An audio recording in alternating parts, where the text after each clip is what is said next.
Le régime de Bachar al-Assad est tombé. Après des décennies d'autoritarisme et plus de 10 ans de guerre civile, le pays se retrouve face à une page blanche, mi-tachée de sang et de douleur. La chute de ce régime marque un tournant historique, mais il ouvre aussi une période de turbulence. D'abord, une Syrie en miettes. Le départ d'Assad ne signifie pas l'unité retrouvée. Le pays est fracturé, division entre les Kurdes au nord-est, les factions rebelles dans le nord-ouest et des régions longtemps contrôlées par le régime à l'ouest et au centre.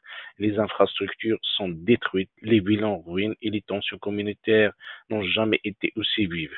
La crainte de représailles ou de purges pèse lourdement, notamment parmi les Alaouites proches du régime déchu. Au-delà des frontières syriennes, un séisme régional se fait sentir.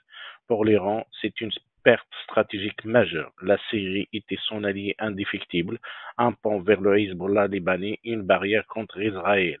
Désormais, Téhéran doit revoir ses ambitions au Moyen-Orient. De son côté, la Turquie intensifie sa présence militaire dans le nord syrien sous prétexte de protéger ses frontières des milices kurdes et des groupes djihadistes. Mais Ankara a aussi ses propres objectifs, empêcher toute émergence d'un État kurde qui pourrait inspirer les séparatistes kurdes en Turquie. Dans les capitales du Golfe, l'Arabie saoudite et les Émirats accueillent la chute d'Assad comme une victoire contre l'Iran, leur rival régional. Pourtant, cette satisfaction est tempérée par l'inquiétude. Le vide laissé par le régime syrien pourrait être comblé par des groupes djihadistes ravivant des conflits sectaires. Sur la scène internationale, le jeu des puissances mondiales se complexifie.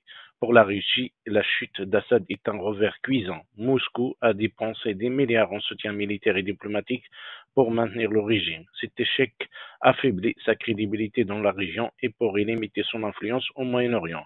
Les États-Unis, quant à eux, appellent à une transition politique inclusive, mais ils savent que la tâche est immense. Après les expériences d'Irak et d'Afghanistan, Washington hésite à s'impliquer davantage, craignant de s'enliser dans un nouveau bourbier. Pendant ce temps, les Syriens attendent. Beaucoup espèrent un renouveau, mais l'incertitude règne. Qui prendra les rênes du pays? Une fédéralisation est-elle possible? Les réfugiés par millions reviendront-ils dans un pays où les institutions sont à reconstruire et où la stabilité est encore un rêve lointain? Enfin, un avenir à écrire s'offre à la Syrie. La chute d'un régime est une étape, mais ce qui vient ensuite est encore plus crucial. Les Syriens épuisés mais résilients auront besoin d'un soutien international pour éviter que ce moment d'espoir ne se transforme en chaos prolongé. Le futur de la Syrie est incertain, mais une chose est sûre, c'est aujourd'hui que se décide le visage de ce pays pour les décennies à venir.